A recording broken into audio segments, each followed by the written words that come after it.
नमस्कार। जवाब तो देना होगा। मैं आप सभी का स्वागत है। मैं हूं डॉक्टर अवधेश मिश्रा। छत्तीसगढ़ में आखिरकार नगर निकाय चुनाव और पंचायत चुनाव का ऐलान हो गया। निर्वाचन आयोग ने आज पंचायत और नगर निकाय चुनाव का ऐलान कर दिया। चुनाव की तारीखों पे ध्यान दिया जाए तो महज 31 दिन के भीतर सारे चुनाव संपन्न हो जाएंगे।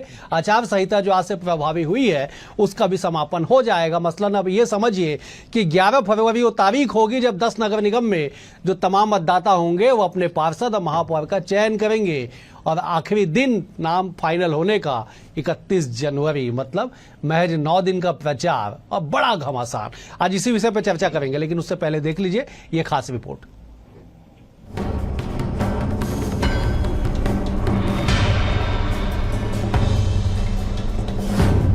छत्तीसगढ़ में चुनावी शोरगुल अब शुरू हो चुका है, क्योंकि राज्य निर्वाचन आयोग ने तारीखों का ऐलान कर दिया है। अगले 25 दिनों में नगरीय निकाय चुनाव और 33 दिनों में पंचायत चुनाव के लिए मतदान संपन्न हो जाएंगे। इतना ही नहीं, इन 33 दिनों में ही सभी चुनावों के नतीजे भी सामने आ जाएंगे। चलिए एक नजर होने वाले चुनावों की तारीखों पर डाल लेते हैं। राज्य निर्वाचन आयोग ने किया तारीखों का ऐलान। छत्तीसगढ़ में आज से 24 फरवरी तक आचार संहिता लागू। एक चरण में नगरीय निकाय और 3 चरणों में पंचायत चुनाव होंगे। छत्तीसगढ़ में निकाय चुनाव के लिए मतदान 11 फरवरी को होंगे। 15 फरवरी को नगर निगम, नगर पालिका और नगर पंचायत के नतीजे आ जाएंगे। 17, 20 और 23 फरवरी को पंचायत चुनाव के लिए मतदान होगा। पंचायत चुनाव के नतीजे 18, 21 और 24 फरवरी को आएंगे। नगरीय निकाय चुनाव ईवीएम से और त्रिस्तरीय पंचायत चुनाव बैलेट पेपर से होंगे। आयोग के द्वारा जो निर्णय लिया गया है, नगरीय निकायों का चुनाव पूरे प्रदेश की जितनी भी नगरीय निकाय हैं वो पूरा एक चरण में किया जाएगा और जो ग्रामीण क्षेत्रों की निकाय हैं उसको 3 चरणों में मतदान कराया जाएगा और जो तिथियां निर्धारित की गई हैं उसके अनुसार हमने जो बोर्ड के एग्ज़ाम जो मार्च में होंगे उसके पहले इलेक्शन की पूरी प्रक्रिया समाप्त कर दी जाएगी। इस हिसाब से कार्यक्रम बनाया गया है। निर्वाचन आयोग की पूरी तैयारी और पूरा शेड्यूल बेहद टाइट माना जा रहा है, क्योंकि आने वाले समय में बोर्ड परीक्षाएं होनी है। इसलिए पूरे चुनाव और नतीजे एग्जाम के पहले संपन्न कर दिए जाएंगे। तारीखों के ऐलान के साथ ही सियासी गलियारों में हलचल बढ़ गई है। पहले से ही चल रही बैठकों के दौर में तेजी आ चुकी है। कांग्रेस हो या बीजेपी, दोनों ही पार्टियां रणनीतियों को लेकर गुपचुप मीटिंग बुलानी भी शुरू कर चुकी है। बीजेपी एक तरफ जहां इस बात से ताल्लुक रख रही है कि पीएम मोदी और सीएम साई ने जनता के लिए जो काम किए हैं उनका फल इन चुनावों में मिलेगा, वहीं कांग्रेस का कहना है कि चुनाव के लिए पूरी रणनीतियां तैयार हो चुकी है, परिणाम अच्छे आएंगे। देखिए, भारतीय जनता पार्टी बहुत पहले से तैयारी कर रही है और नगरीय निकाय चुनाव हम जीतेंगे। जो योग्य होंगे वो लड़ेंगे, पार्टी तय कर लेगी। पार्टी ने पूरा सिस्टम बना के रखा है और भारतीय जनता पार्टी में साहब लोकतंत्र है, आंतरिक लोकतंत्र सबसे ज्यादा मजबूत है। ये परिवार की पार्टी नहीं है। दावेदारी सब करते हैं, लेकिन जिसका नाम आता है उसके साथ सब हो जाते हैं। प्रत्याशी चयन के मापदंड को लेकर हमारे पर्यवेक्षक नियुक्त किए हैं। पर्यवेक्षक जाएंगे, नगर पंचायत, नगर पालिका, निगमों में बैठक करेंगे, आवश्यकता पड़े तो वार्डों में भी बैठक करेंगे, वहां के जिलाध्यक्ष, तमाम सीनियर नेताओं से चर्चा करेंगे, वहां के विधायक, पूर्व मंत्री, उनसे भी चर्चा करेंगे। कहीं अगर कोई दिक्कतें हैं तो सीधा हम लोग से बात करेंगे। नगरीय निकाय और पंचायत चुनाव के लिए बिगुल बज चुका है। अब महीनों से बनाई जा रही रणनीतियों की परीक्षा होगी। सियासी बार पलटवार भी आगामी चुनाव को लेकर ही देखने मिलेगा। मुद्दों को लेकर और घोषणाओं को लेकर अभी भी मंथन का दौर चल रहा है। बहरहाल नगरीय निकाय और त्रिस्तरीय पंचायत चुनाव का महासंग्राम अब शुरू हो गया है। देखने वाली बात यह है कि आखिर किस पार्टी के पक्ष में पूरे परिणाम आएंगे, किसको अपनी रणनीतियों का लाभ मिलेगा और किसके मुद्दों को जनता नकार देगी। Bureau report, BSTV, Chhattisgarh.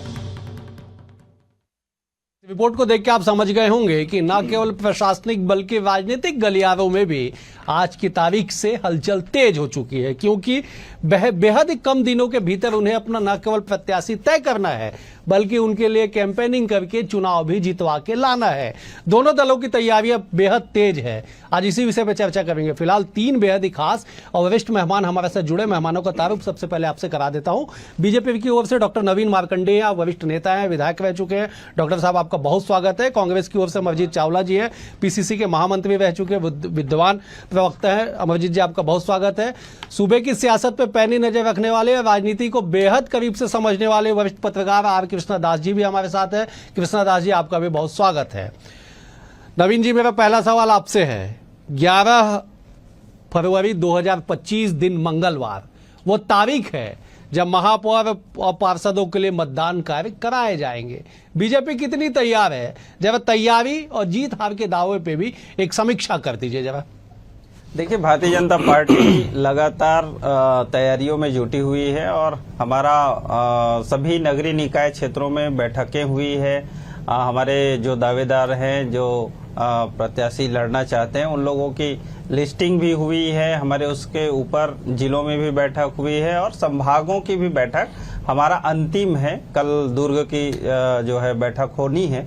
तो इस तरह से अगर देखा जाए तो हम सारी तैयारियां कर ली हैं। प्रदेश की बैठकें तो पहले ही हो गई है। तो इस तरह से प्रत्याशियों के दृष्टि से सारी तैयारियां कर ली हैं और क्षेत्रों में भी जिस तरह से हमारे जो चुनाव लड़ना चाहते हैं, ऐसे लोग काफी मजबूती के साथ अभी जनसंपर्क भी कर रहे हैं और लगातार हम लोग काम उसमें कर रहे हैं। दूसरी तरफ है कि जिस तरह से अभी आज चुनाव का ऐलान हुआ है, तो चुनाव का ऐलान हुआ है तो हम लोग इस पर क्रमशः प्रत्याशियों को भी जो है लिस्ट ओपन करेंगे और चुनाव के दृष्टि से हम लोग सारी तैयारियां कर चुके हैं और आने वाला समय में जिस तरह से जो हमारी तैयारियां हैं, शासन की योजनाएं, शासन के काम और जिस तरह से जनता के साथ भारतीय जनता पार्टी की जो सरकार है वो कनेक्ट हुआ है और उसका लाभ एक बड़ा हम लोगों को मिलेगा और बहुत अच्छा होगा। ठीक है, मैं अमरजीत जी का रुख कर लेता हूं। अमरजीत जी, न केवल 11 फरवरी को पहला मतदान बल्कि नामांकन जमा करने की अंतिम तारीख 28 जनवरी, महज 8 दिन बाद नामांकन जमा करने की अंतिम तारीख। क्या तैयारी कांग्रेस की, जरा बता दीजिए। देखिए, तैयारियां तो जिनको चुनाव लड़ना होता है उनकी तैयारियां बगैर तारीख का इंतजार किए होती रहती हैं। और लेकिन आप क्रोनोलॉजी समझिए, मैं आपकी बात का जवाब दूं उसके पहले आपको बताना चाहता हूं कि 1 माह पूर्व होने वाले ये बहुप्रतीक्षित चुनाव अंततः इनको मजबूरी में घोषणा करनी पड़ गई है। इन्होंने बहुत कोशिश की इस चुनाव से बचने की। इन्होंने प्रशासक बैठा दिए, 3-3, 4-4 बार परिपत्र इन्होंने जारी किए, परिपत्र फाड़े, फिर कभी कहा ईवीएम से कराएंगे, कभी कहा बैलेट पेपर से कराएंगे। देखिए डॉक्टर साहब, मैं आपको बताना चाहता हूं कि 10 नगर निगम और 49 नगर पालिका और 114 नगर पंचायतों में चुनाव होने हैं। उसके लिए समय इन्होंने दिया है 8-9 दिन का और ये कह रहे कि पंचायतों के चुनाव हम कराएंगे बैलेट से और नगरीय निकाय के कराएंगे हम ईवीएम से। और मजे की बात यह है कि बहुत जिम्मेदारी से मैं कह रहा हूं कि ईवीएम मशीन में भी वीवीपैट की कोई तैयारी इनकी नहीं है। और आज चुनाव की घोषणा करते हुए चुनाव प्रमुख, उनका चेहरा भी बहुत सारी कहानियां कह रहा था, मैं उस पर जाना नहीं चाहता। उन्होंने बताया कि इस प्रदेश में 1406 पोलिंग बूथ ऐसे हैं जहां पर मोबाइल का नेटवर्क भी काम नहीं करता। 7128 बहुत ही संवेदनशील वहां पर मतदान केंद्र हैं ग्रामीण क्षेत्रों में और अति संवेदनशील 2161 है। नामांकन 22 से 28 में होना है, मतदान 11 फरवरी को होना और नगरीय निकाय को 15 फरवरी को आपका रिजल्ट आ जाएगा। वैसे ही ग्रामीण में 433 जिला पंचायत सदस्यों का चुनाव होना है, 2973 जनपद सदस्यों का चुनाव होना है, 11,672 सरपंच और 1,60,180 पंचों का चुनाव करना है। समय बिल्कुल है नहीं, इनकी तैयारियां बिल्कुल नहीं है, इसलिए इन्होंने घोषणाओं का अंबार लगाकर और ईवीएम और बैलेट की बात करके इन्होंने चुनाव को दिग्भ्रमित करने का प्रचार किया। और मैं ये कहना चाहता हूं कि एक देश एक चुनाव की बात करने वाले भारतीय जनता पार्टी के लोग इस प्रदेश में नगरीय निकाय और पंचायत चुनाव तक तो एक साथ करा नहीं पा रहे हैं और अंदर से ये डरे हुए घबराए हुए भी, उस पर हम आगे आपको जवाब देंगे। मेरा ये कहना है कि बहुत आनंद फानंद में घोषणा की गई है, उसकी क्रोनोलॉजी में आपके अगले सवाल पे इसका जवाब भी दूंगा। आप समझाएंगे। मैं जरा कृष्णदास जी का रुख कर लेता हूं। कृष्णदास जी, 2018, 19, 20 में जब ये चुनाव हुए थे, 5 साल बाद फिर से चुनाव की बारी आई है। कई तरह के किंतु परंतु, लेकिन कई तरह की चर्चाएं हुई, प्रशासकों की भी नियुक्ति हो गई, लेकिन अंततः आज चुनाव का ऐलान कर दिया गया। चुनावी शेड्यूल को अगर आप देखेंगे और आयोग की तैयारियों को देखेंगे और राजनीतिक दलों के बयानों को, सारे चीजों को समअप करके आपका रिएक्शन चाहेंगे, आपका विश्लेषण चाहेंगे कृष्णदास जी। देखिए, विधानसभा चुनाव के बाद ये पहला वास्तव में टेस्ट है दोनों पार्टी के लिए, कांग्रेस के लिए और बीजेपी के लिए भी। विधानसभा चुनाव हारने के बाद कांग्रेस की क्या तैयारी है और किस तरीके से अब वो चुनावी रणनीति उनकी क्या बनती है और इस रण में वो किस तरीके से अपने आप को लाते हैं, ये देखने योग्य रहेगा। सरकार का परफॉर्मेंस एक साल में क्या रहा, ये जनता बताएगी इस चुनाव में। देखिए, अर्बन बॉडीज की जो इलेक्शन है उसमें और जो रूरल है, ग्रामीण क्षेत्र है, उन दोनों में अंतर है कि अर्बन बॉडीज में कुछ मतदाताओं के रुझान अलग रहते हैं और ग्रामीण क्षेत्र में। तो मुझे लगता है अवधेश जी, ये वास्तव में कांग्रेस के लिए जितना लिटमस टेस्ट है उतना ही भारतीय जनता पार्टी के लिए भी होगा। तो इनको कहीं ना कहीं से अब लोगों के सामने ये सिद्ध करना पड़ेगा कि हम दोनों में से योग्य कौन है, क्योंकि पहला चुनाव है विधानसभा और लोकसभा के बाद में, और दोनों में ही कांग्रेस को पराजय मिली है। तो कांग्रेस के लिए वास्तव में एक चुनौती है और भारतीय जनता पार्टी उसको कैसे रोक पाती है, ये देखना पड़ेगा अभी। बिल्कुल सही, बिल्कुल आपने सही कहा कि दोनों दलों की अपनी तैयारियां हैं। नवीन जी, सवाल उठा रहे अमरजीत जी, आप पूरे चुनावी प्रक्रिया को लेके कि आनन फानन में साहब आपने कर दिया, ईवीएम, बैलेट पत्र दोनों का इस्तेमाल कर दिया। कृष्णदास जी बहुत सही कह रहे थे कि एक साल में सरकार ने जो काम किए हैं उसका लिटमस टेस्ट होना है। कितनी तैयारी बीजेपी की, और क्या आपको लगता है कि मैदान में क्या हाल होने वाला है, जरा बताइए एक बार। देखिए अवधेश जी, जिस तरह से हमारी तैयारियां हैं और जिस तरह से हमारी सरकार लगातार जन कल्याण के जो काम कर रहे हैं उस पर हमें जनता के ऊपर पूरा भरोसा है, क्योंकि लगातार विधानसभा और लोकसभा में जनता भारतीय जनता पार्टी के ऊपर बहुत विश्वास किए हैं। और ये तीसरा इलेक्शन है और इस तीसरे इलेक्शन पे भी हमें पूरा विश्वास है कि जनता हम पर विश्वास करेगी। क्योंकि हमने ऐसी योजनाएं उनकी लागू किए हैं और उनको डायरेक्ट बेनिफिट दे रहे हैं। तो इसका लाभ जनता के जीवन स्तर को उठाने के लिए, उनके जन कल्याण के लिए, कार्य काम के लिए, तो उसी का लाभ जो है जनता पुनः ऐसी जन कल्याणकारी सरकार को फिर अवसर देगी, छोटी सरकार। लेकिन अमरजीत जी के दूसरे तरफ का भी जवाब दे दीजिएगा, बड़े अच्छे से उन्होंने समझाया है। देखिए, मैं बता रहा हूं, यही तो कांग्रेस के साथ धर्म संकट है। क्यों धर्म संकट है कि कांग्रेस अपनी तैयारी, आपने तैयारी पूछे, तैयारी नहीं बताए और वो क्या कर दिए कि कहां से बात को कहां तक लेके चले गए। इसका मतलब है कि कांग्रेस ग्राउंड में भी जीरो है और ऊपर में भी जीरो है, उनकी कोई तैयारी नहीं है, इसलिए वो तैयारी के बारे में कुछ बात ही नहीं कर पाए और वो क्रोनोलॉजी समझाने लग गए। तो ऐसे क्रोनोलॉजी समझाते समझाते तो जनता उनको समझा दी 2 बार, अब ये तीसरी बार समझा देंगे, तो इसमें क्या बोलेंगे अब इस पर। ठीक है अमरजीत जी, ठीक है अमरजीत जी, ठीक है, आप क्रोनोलॉजी समझाइएगा, जनता को समझाना है सब चीज, हम और आप समझ के करेंगे क्या। सवाल यह है कि 10 नगर निगम, 49 नगर पालिका और 114 नगर पंचायत जहां पे चुनाव होने हैं, मैं केवल अभी नगरी की बात कर रहा हूं, अधिकांश में आपके प्रतिनिधि हैं महापौर अध्यक्ष के रूप में। सरकार बीजेपी की है, कैसे रिटेन करेंगे? बड़ी चुनौती आपके सामने है, तब जब आपने तैयारियों पे जवाब नहीं दिया। नवीन जी कह रहे हैं, जवाब दीजिए। देखिए डॉक्टर साहब, चुनौतियां जितनी मजबूत और बड़ी होती हैं, लड़ने का मजा ही कुछ और होता है। हमारी तो पूरी तैयारी है, हमारे दबाव में ही तो इनको आनन फानन में चुनाव की घोषणा करनी पड़ गई, अन्यथा ये तो प्रशासक बैठा के 6 महीने आगे ले जाना चाहते थे। मैं देखो सिंपल सा सवाल पूछना चाहता हूं आपके लोकप्रिय चैनल के माध्यम से, और उसका फैसला भी मैं जनता के ऊपर छोड़ूंगा। देखिए 44,74,269 मतदाता के नगरीय निकाय चुनाव होने हैं और 1,58,12,000 ग्रामीण मतदाताओं से पंचायत पंचायत के चुनाव होने। आप देखिए नगरीय निकाय चुनाव जो है वो 15 फरवरी को उसका फैसला परिणाम आ जाएगा, परिणाम घोषित भी हो जाएगा। तो क्या यह प्रश्नवाचक चिन्ह नहीं लगाता कि एक साथ आचार संहिता घोषित हुई, 2 चुनाव थे, जैसे छत्तीसगढ़, मध्य प्रदेश, राजस्थान के चुनाव होते थे, मतदान अलग अलग तिथियों में होते थे पर परिणाम एक साथ होते थे, ताकि किसी एक प्रदेश के परिणाम का फैसला या उसका असर दूसरे राज्यों में ना पड़े। तो आप 15 तारीख को नगरीय निकाय चुनाव का परिणाम घोषित कर रहे हो और पंचायत चुनाव का परिणाम की घोषणा जो है वो आप बाद में 25 फरवरी को करोगे। मतलब आप क्या चाहते हो कि परिणामों के फैसले का असर पंचायत, तो यहां पर नियत में खोट आपकी दिखती है। फिर दूसरा मैं ये पूछता हूं कि देखिए असल में ये घबराए हुए डरे हुए लोग थे। 13 महीने की सरकार थी और 13 से ज्यादा विधानसभा के सत्र में इन्होंने घोषणाएं की थी, जांच की, एक भी जांच पे घोषणा नहीं की। लगातार इनके भ्रष्टाचार के मामले सामने आ रहे थे। बहुत शर्म की बात थी कि प्रदेश में रोड एक्सीडेंट का जो दहलाने वाला रिकॉर्ड विधानसभा में प्रस्तुत हुआ, 11 माह में 61 ज्यादा रोड एक्सीडेंट में मौतें हो गई।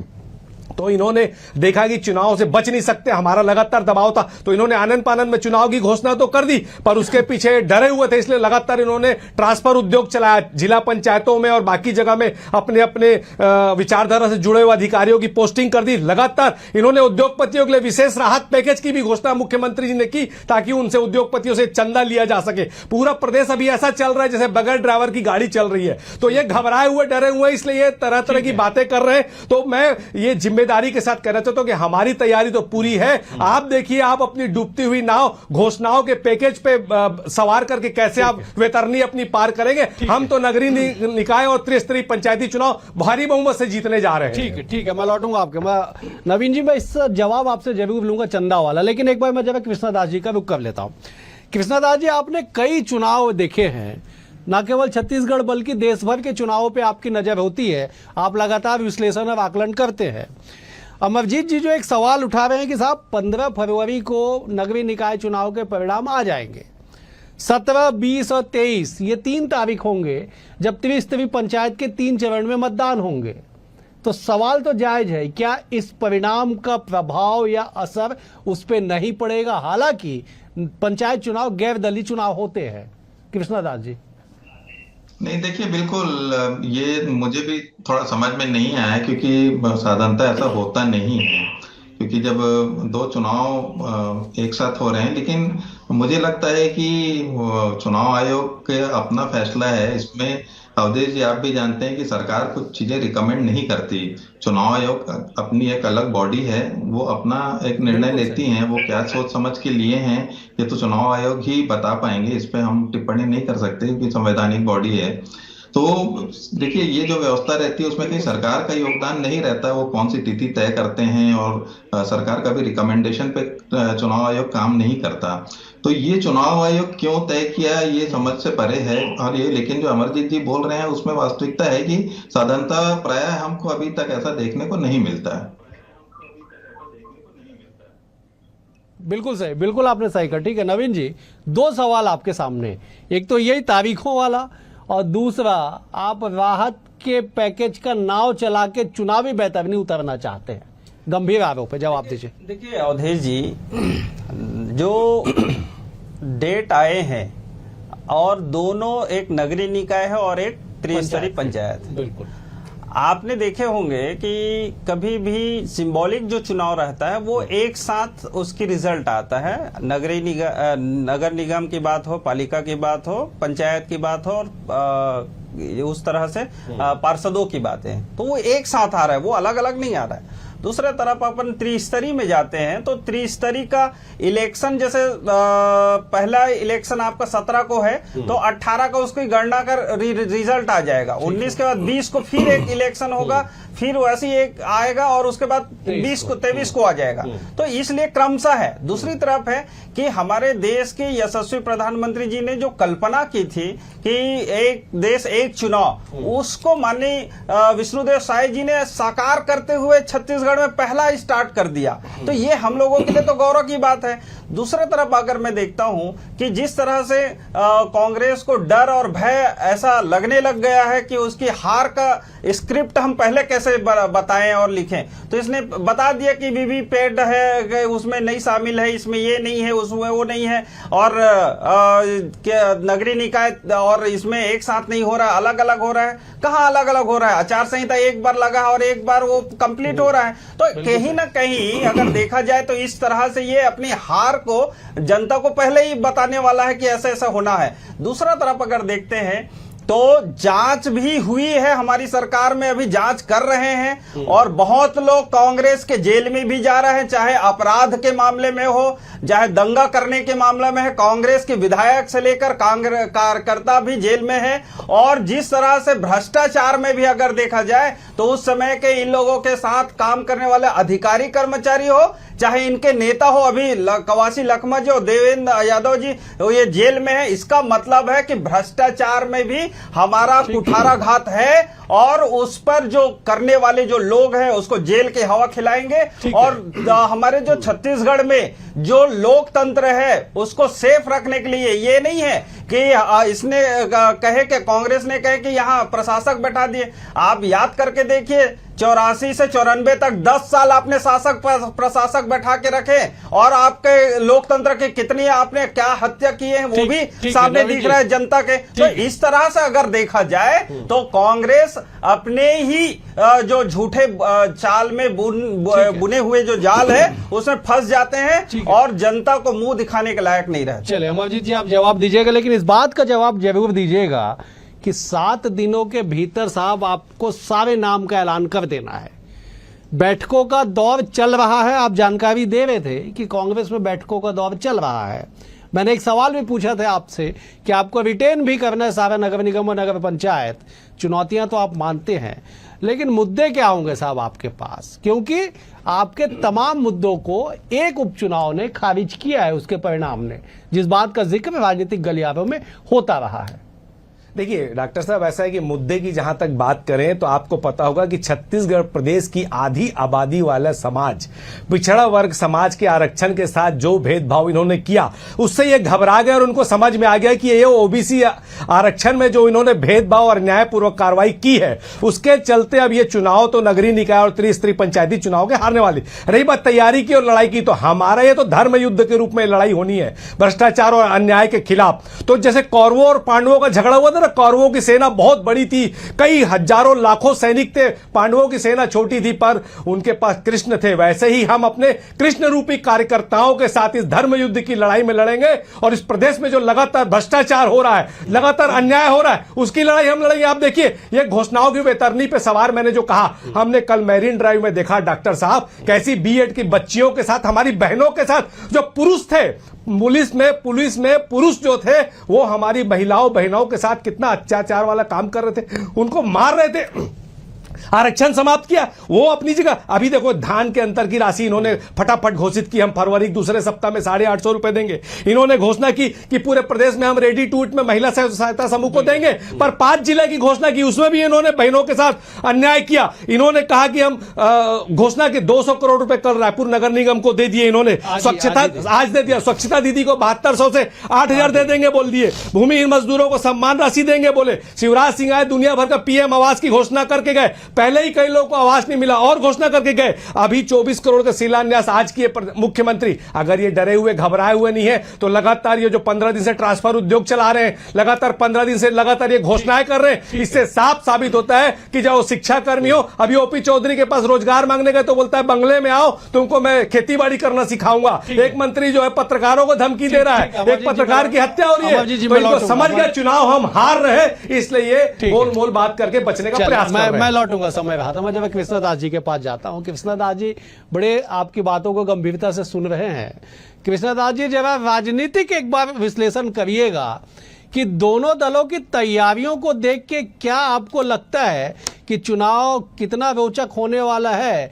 क्योंकि अभी अमरजीत जी कह रहे थे कि हम पांडव की तरह चुनाव लड़ेंगे, अभिमन्यु को कैसे बचाएंगे चक्रव्यूह में फंसने से, इस बात पे भी थोड़ा आप प्रकाश डाल दीजिएगा।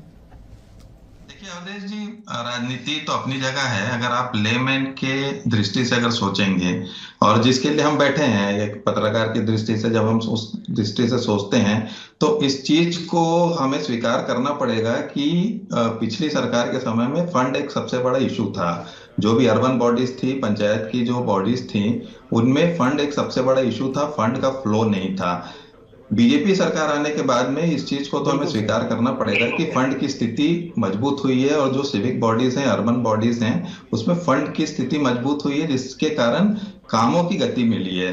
तो हम आप छोटा सा उदाहरण अगर हम देखते हैं कि जो पिछले बार कैनाल रोड था, उसकी स्थिति आप देखिए, उसका रिपेयर करने की स्थिति क्या रही, और रायपुर में एक चर्चा का विषय रहा वो हमेशा। नहीं, सालों साल लग गए, वो रोड रिपेयर नहीं हो पाई थी, उसमें पैच वर्क नहीं हो पाया था।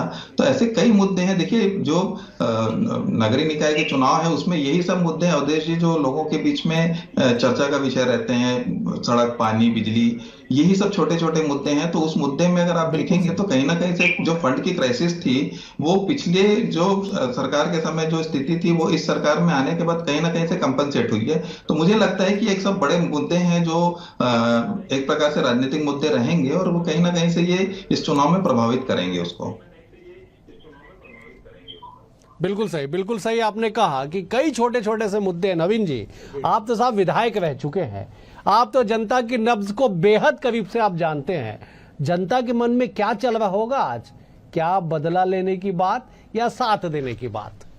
देखिए, जनता के मन में तो साथ देने की है, और भारतीय जनता पार्टी, मैंने पहले ही कहा, अपने पहले स्पीच में ही कहा कि जनता हमारे साथ खड़ी हुई है और हमेशा रहेगा। दूसरी चीज ये है कि आपने स्पष्ट देख रहे होंगे, अमरजीत जी ने जो बातें कहे हैं, मैं अमरजीत जी को भी धन्यवाद करूंगा कि आपने जो कितने 200 करोड़ रुपया देने की जो बातें हैं नगर निगम, आपने खुद ही बता दिए जनता को। दूसरे तरफ आवास को भी आपने बता दिया, फिर जो किसान मजदूरों को जो 10-10 हजार देना है उसको भी बता दिए। तो कांग्रेस तो हमारी योजनाओं का गुण गा रहे हैं, ये अच्छी बात है। और जनता, जब हम अपनी बातें बता रहे हैं और उसके बाद कांग्रेस के लोग भी अगर यही बातें बताएंगे जनता को, तो फिर तो भारतीय जनता पार्टी की सरकार और पर विश्वास और उन पार्टी पर विश्वास, दोनों पर जनता विश्वास ही करेगी, और विपक्ष को समझ जाएगा कि भाई ये काम तो कुछ पिछले समय किए नहीं, लोगों का आवाज भी रोके, लोगों को जो बहनें जो बता रहे हैं, शिक्षा कर्मी का जो बहनें बता रहे हैं, उन लोगों को इस कटघरे में खड़ा करने वाला तो कांग्रेस है। और जो अभी एक और समस्या है, जो आत्मानंद विद्यालय खोले थे और उसमें संविदा शिक्षकों की भर्ती जो किए थे, उसको भी लटका के रखे। आप देखे होंगे दिग्विजय सिंह जी की सरकार के समय शिक्षा कर्मी की भर्ती किए, कितने साल तक बेचारे लटक के रहे। कहीं ना कहीं अगर देखें तो कांग्रेस की सरकार लोगों को लटकाने के काम करते हैं, पार कराने का काम। समापन के समय है अमरजीत जी, कांग्रेस लटका रही है, नवीन जी कह रहे हैं कि आप भटका रहे हैं, और बीजेपी बैतरनी पार कर रही है, कांग्रेस तैयारियों में उलझी है। मुद्दे के अलावा आप सरकार के घोषणाओं पे जिक्र कर रहे हैं, जरा जवाब दीजिए, कैसे चुनाव जीतेंगे ऐसे में? 13 महीने में ये मंत्रिमंडल का विस्तार तो कर नहीं पाए। बलौदा बाजार में सतनामी समाज के साथ जो अन्याय किया सबने देखा, यादव समाज के साथ इन्होंने क्या वो भी देखा, कवर्धा में साहू समाज के साथ क्या किया उन्होंने भी देखा। इनकी विचारधारा पता चली आरक्षण में भी जब इन्होंने कटौती कर दी। हम अपनी पूरी तैयारियों के साथ लड़ेंगे। रही बात घोषणाओं की, तो ये सब हमारी योजना थी, ये सिर्फ नाम चेंज करे। ये नेम चेंजर सरकार है, हम गेम चेंजर सरकार थे। तो हमारी योजनाओं पर ये अमली जामा नाम बदल बदल के जरूर दे रहे, पर सच्चाई ये है कि हम ये चाहते हैं कि छत्तीसगढ़ की जनता को जो न्याय मिलना था वो न्याय इन्होंने नहीं दिया। सिर्फ घोषणा पे घोषणा ये किए जा रहे हैं, पर सच्चाई ये है कि ये सड़क बना रहे, 4 दिन में बजरी उखड़ जा रही है। 52 करोड़ की सरकार सड़क का 120 करोड़ का भुगतान बगैर काम के ये कर दे रहे। पत्रकारों की हत्या हो रही है, लॉ एंड ऑर्डर की स्थिति क्या है, तो सब जनता देख रही है। और ये जनता का चुनाव है, इसलिए त्रिस्तरीय और नगरीय निकाय चुनावों में लगातार इनकी हार होगी, बड़ी हार होगी। और हम प्रचंड बहुमत के साथ हमारे कांग्रेस के कार्यकर्ताओं के दम पर इस प्रदेश में एक सकारात्मक सरकार, पंचायती राज की सरकार, नगरीय निकाय की सरकार लाने जा रहे हैं। ठीक है, तो कुल मिला के ये है कि जिस तरह से स्थितियां हैं और चुनाव का आज ऐलान कर दिया गया, इस ऐलान के साथ ही जंग दोनों तरफ से तेज हो चुकी है, तलवारें निकल चुकी है, लेकिन सियासी तौर पे। बहरहाल जनता जनार्दन को तय करना है कि उन्हें किसे अपना नेता चुनना है, लेकिन दोनों ही दल अपनी ताकतें पूरी लगाएंगे। फिलहाल आज के लिए इतना ही। आप तीनों मेहमानों का बेहद शुक्रिया। अमरजीत जी आपका शुक्रिया, नवीन जी आपका शुक्रिया, कृष्णदास जी आपका भी शुक्रिया। कल एक और विषय के साथ होगी मुलाकात, तब तक के लिए नमस्कार।